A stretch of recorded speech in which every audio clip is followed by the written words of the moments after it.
नमस्कार, हम रंजू झा एगो नचारी गा रहल छी। अच्छा बुझा तो लाइक करब, सब्सक्राइब करब, शेयर करब। गौरी के हन बर, गौरी के हन बर, विधि किए देल बराय जगुत भेल। गौरी के हन बर, गौरी के हन बर, विधि किए देल बराय जगुत भेल। तेल फूलेल कोबर घर गेल, तेल फूलेल कोबर घर गेल।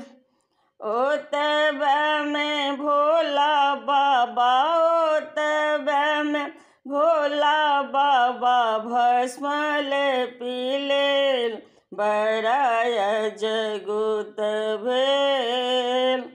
गौरी के हन बर, गौरी के हन बर, विधि किए देल बराय जगुत भेल। पूरी जिलेबी कोबर घर गेल, पूरी जिलेबी कोबर घर गेल। ओतबे में भोला बाबा, ओतबे में भोला बाबा भांग फाँकी लेल बराय जगुत भेल। गौरी के हन बर, गौरी के हन बर, विधि किए देल बराय जगुत भेल। साला दो साला कोबर घर गेल, साला दो साला कोबर घर गेल।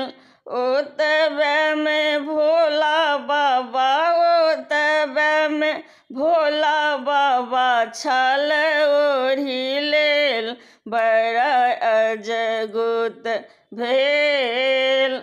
गौरी के हन बर, गौरी के हन बर, विधि किए देल बराय जगुत भेल।